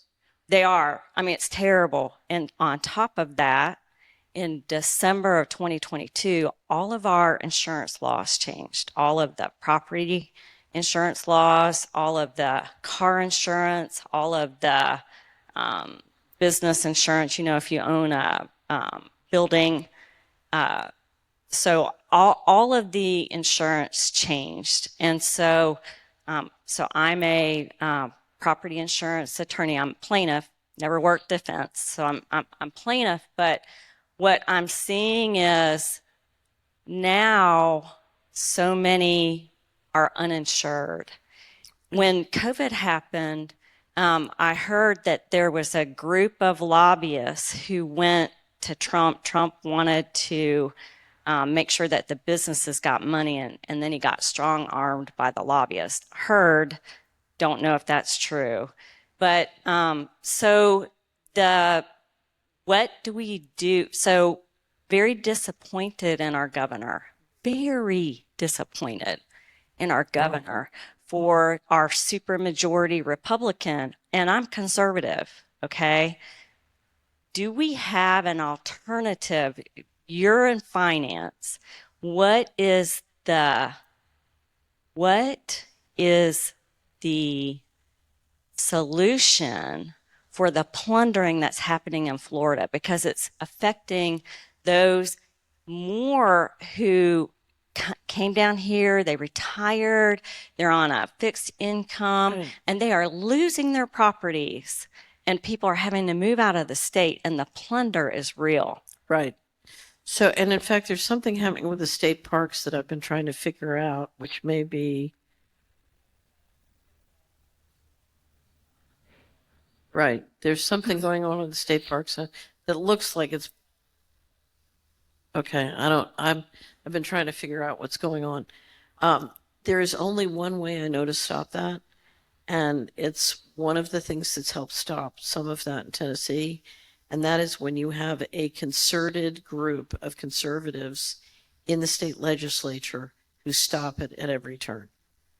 And you've got to get a critical mass of those people, elected into the state legislature and understanding it and working on it. And, we have a group in Tennessee that stopped a lot. They just stopped NACS. They helped to stop NACS this year. They helped to stop this crazy conservation easement thing. And that's the only way I know to really stop it. And, Okay. Well, it certainly helps if you have media that can basically put transparency on the people doing it. I mean, there's a lot that can be done by bringing transparency. A lot of these things are very complicated. They happen in the dark. And they're given air cover by saying, oh, we're just trying to protect people from buildings falling down. But without a concerted group in the legislature who knows what they're doing, I don't know of a way to stop it.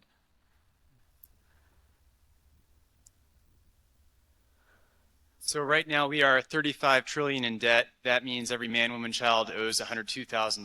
We're split evenly. What is the series of events that you think would happen if this continues and we don't solve the issue? So that's a military question. Believe it or not. So I would like to point out that the Treasury could have just issued that money. We did not have to issue that as debt. So the Treasury and the Congress have the power to issue our money. We don't have to use debt to issue currency. So that $35 trillion is in a sense a fake debt trap. We never had to issue it as debt. So if there's 21 trillion missing from the federal government, we have two scams going on. One is 35 trillion of debt and the other is 21 trillion.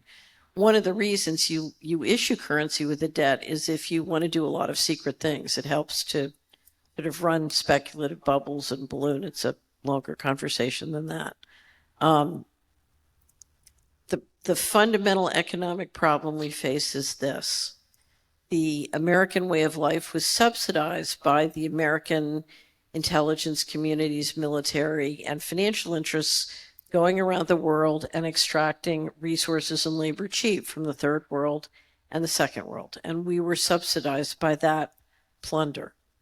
Now, and if you want to understand the process, There's a wonderful video on my website. Sir James Goldsmith came to the United States in 1994. He gave an interview to Charlie Rose. He was trying to talk America into not adopting and approving the World Trade Organization, and he explained exactly what was going to happen with globalization. But basically what he said is the subsidy will go away to subsidize the Western population, at which point the Western population's economic footprint will be radically reduced. And that's what's going to happen. Instead of plundering the third world and the second world, they're going to plunder our world and reduce us to a much smaller, lower economic footprint. So the problem is not so much the debt. The problem is how they dramatically reduce the lifestyle of the G7 nations. That's the problem. Okay, let's go maybe two more questions. We scheduled 7 to 9, so we may go a little over. So, yeah, you guys both get one. Mentioned earlier, Council of Foreign Relations. Yeah, use the microphone a little bit. You mentioned earlier the Council of Foreign Relations. We have the Bilderberg groups. We have the Illuminati. We've had Freemasonry. We got the BIS, as you mentioned earlier. You know, many people in this room might say, well, Trump is going to be the savior. But we're talking about a new world order. So, like Biden is today, will he be another puppet? Which I think he probably will be, and you might be inclined to say that. What was very telling for me is when Robert Kennedy spoke yesterday, along with Trump, they talked about food and autism, and they talked about Ukraine, but no mention at all of the Middle East, Gaza. So maybe you'll allude to that. So when Trump ran in 2016, he was basically saying, you know, rather than continuing to plunder the world, let's rebuild America. So my perception was there are different factions, and they do have different visions of how to adapt. And I prefer the Republican vision of how to adapt than the Democratic vision, clearly. So, so Trump talked a good sort of game about making America great again and re-engineering the federal budget. And he did some things, but not other things. And the reason he did some things and not other things is his hands are constrained by not just, all the financial interests committed to centralization, but the extent to which the American population would not support real change. So, I told this story. I've told it twice today, the red button story. I won't tell it again. If you're interested, go to my website, put in red button story, and you can see it.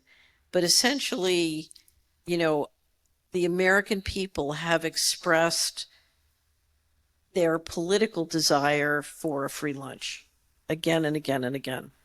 And our way of life has been subsidized, and it's very difficult to get the population to move to a plan that would be economic. And part of it is you have so many special interests that are making money, for example, on poisoning kids. And that's why Bobby and Trump were talking about that. So it's hard to turn the aircraft carrier, not just with the special interest, but with the general population. Everybody's getting a check, and everybody wants their check. So that's why it's so important we look at bottom up. The corruption is very bad, and so many people are making money on the corruption. Now, my problem with Trump is if you look at what he did when he was president, he delivered the worst shock yet that America has experienced by giving, he let the central banks give Wall Street $5 trillion, and then he helped shut down Main Street. He could have stopped that. Now, I don't think he felt politically able to stop it because the media was so strong. But let's face it, he funded $18 billion to the military to authorize a vaccination program which has killed and disabled millions of Americans. That was Trump. So, if you want to give that The question is, why did he do it? If you wanted to give that the most generous interpretation, what I would say, he's in a system and he feels like he can't, he can't make the system turn if the system wants more central control. So, and I'll be blunt, I think the people who are doing Gaza are very interested in financial transaction control. And I think the pressure on anybody who goes into that position, but including Trump, to get Trump to sell a digital ID through immigration, dealing with immigration or dealing with election fraud, the pressure on him to get a digital ID by the central bankers will be fierce. And the only way we can stop it is to push back hard. And so it's not enough to just say, the Republicans are going to solve the problem. They're not going to solve the problem. The system is too ingrained. If you look at what's been happening in the election, we're having a competition between candidates on who can please more billionaires.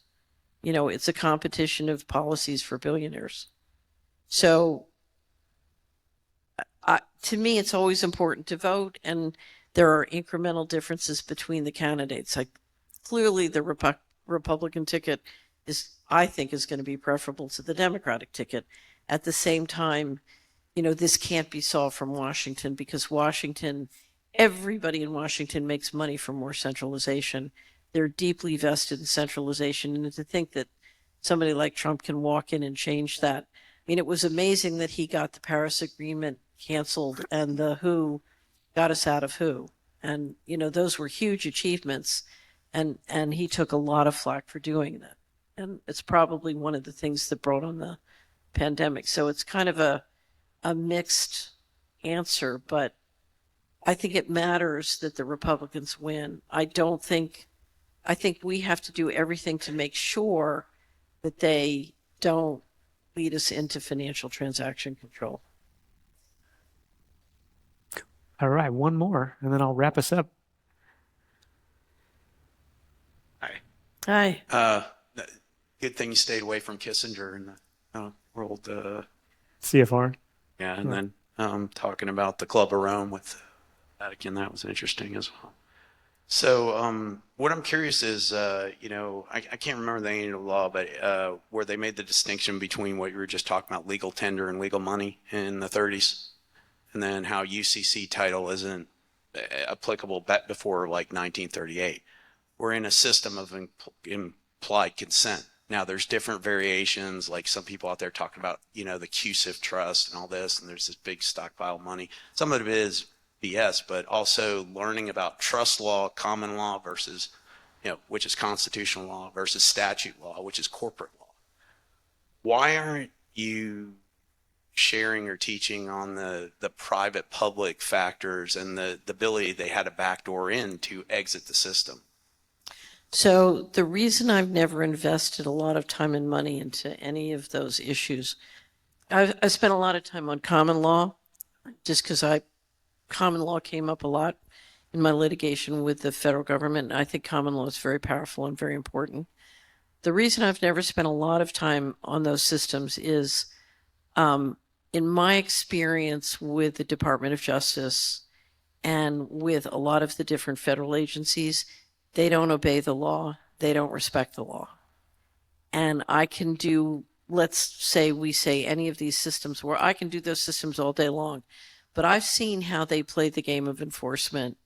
And I don't think in my situation, it will protect me or accomplish anything. It'll take a lot of my time and money, and it won't accomplish anything for me. I believe the only way that we can push back against what is overwhelming invisible weaponry and power is when we come together.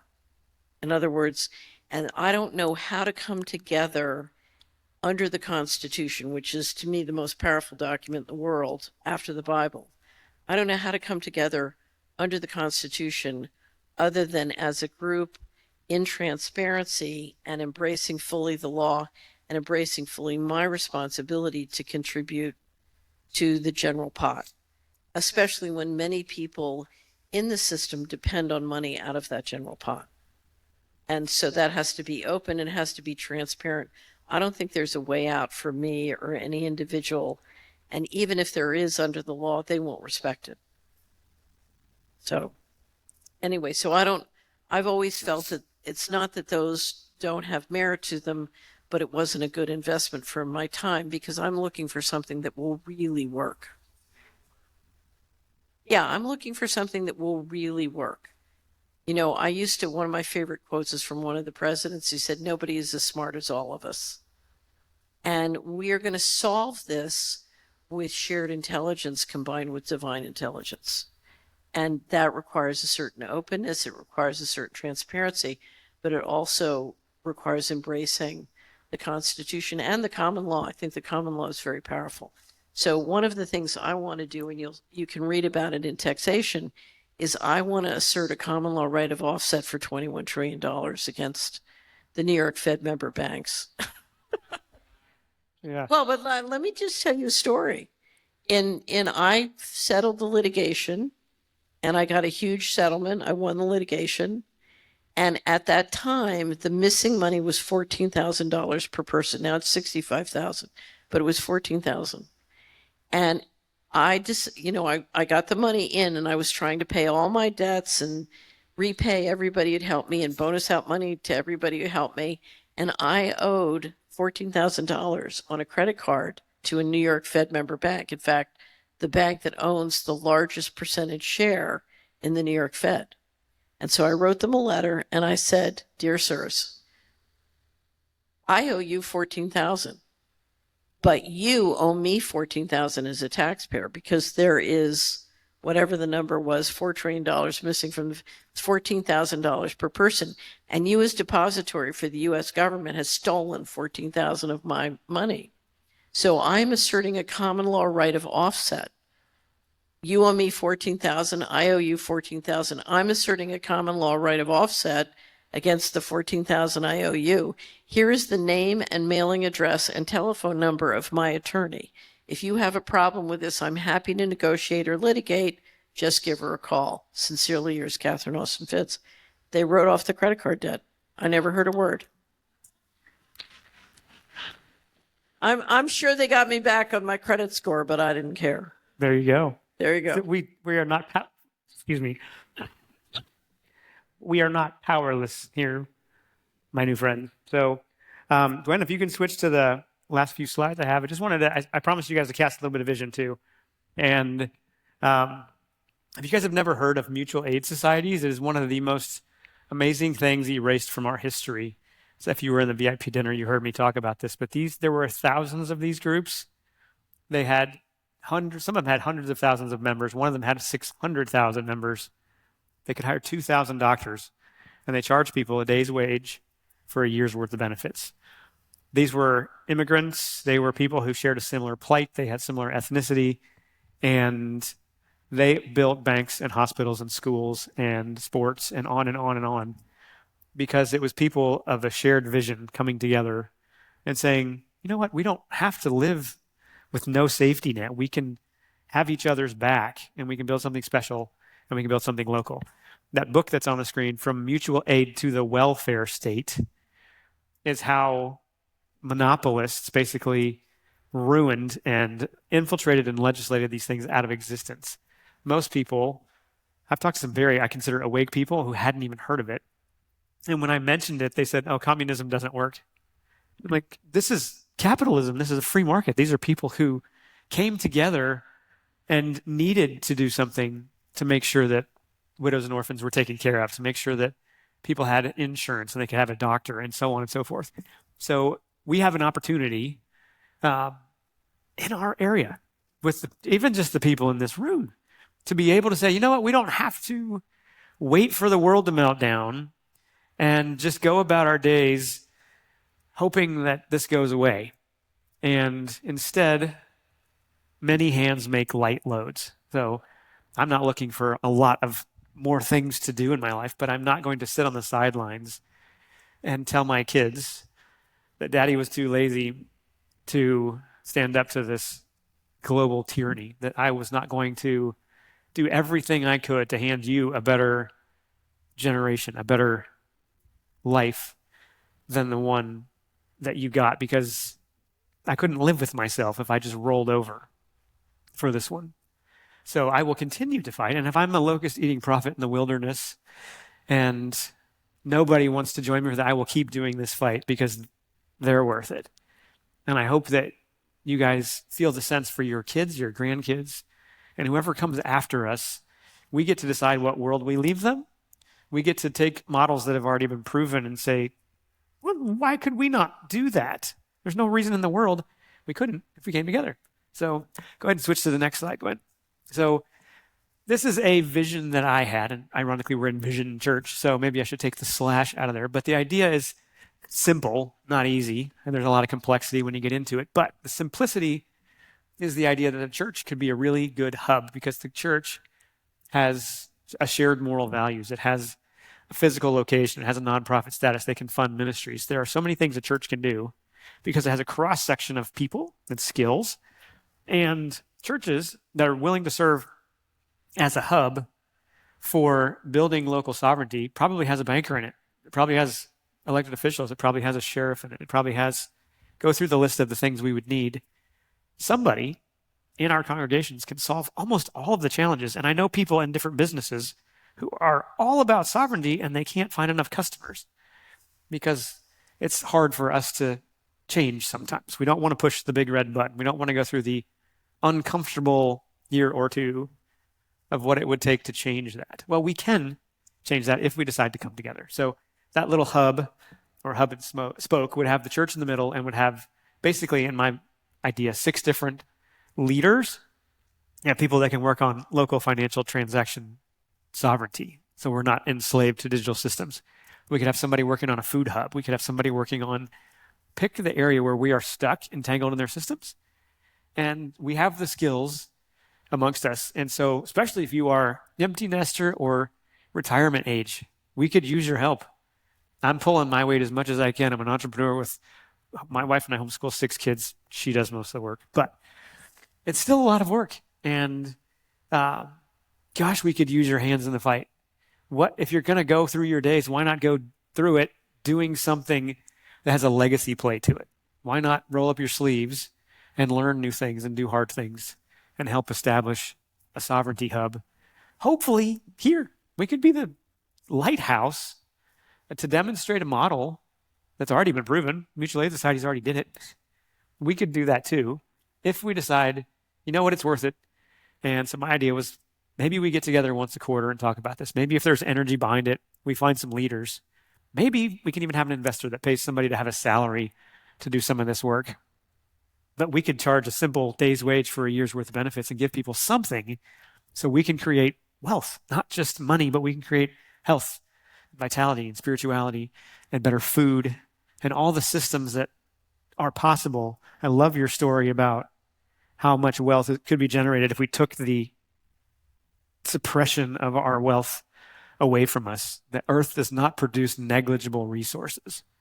We could do so much if we just came together and did it. So that's my little soapbox. That's my little model. That's my little pitch to you. If you are interested in something like this, then Gwen, you can bring up the next slide. But in the back, there's a place where you can just put your name down, what your email, phone, what your skills you have, any area of interest.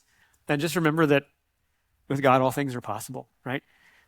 So maybe once a quarter we get together. Maybe we talk about what it would be like to have the individual hubs in this spoke and how frequently we need to do it and what kind of amazing advisors exist in this world to help us steer around some of the potholes and not have to figure everything out for ourselves. So if that's an interesting vision to you guys, then let's keep talking. Go ahead to the next slide, Gwen. And if you want to get up to speed on what we talked about, read, watch, listen, top 3 things that really helped me, or one of them's mine, but the book, History of Central Banking and the Enslavement of Mankind, the documentary Money or Monopoly, Who Owns the World. And for people who just want to listen, I recorded a podcast, which is my synthesis of what in the world is going on and how do we stop it? How do we come together? So those are some resources that have been helpful. Hopefully you found this conversation enlightening and helpful. Thank you, Joe. Thank you very much. Go ahead to the next one, Gwen. So This is Catherine's website. It is such a vast, deep well of information, as technical or as simplified. Just listening to her talk, I love it because I always pick up new phrases. Like, that's so much more clear than what I've been trying to say. So follow this woman.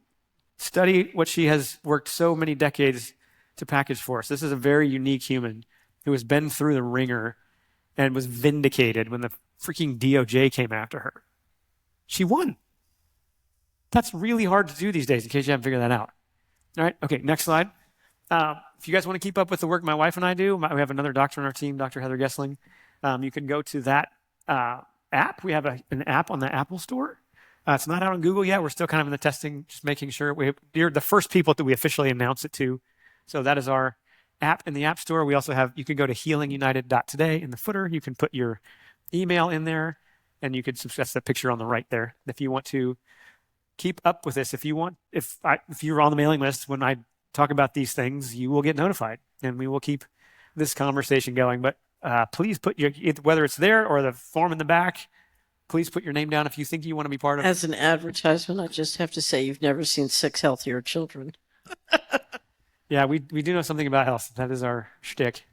I'm feeling the weight of putting this together and a lot of late nights and early mornings to do this, but gosh, it's an honor to be in the room with you guys. Thank you for staying this long. I know Sunday night's like the worst night to get together, and yet you came. That was the only day I could get. So you can blame her if you don't like it, but we'll hopefully do it again. This will not be the last time I talk to Catherine if I have anything to say about it. So thank you all for coming.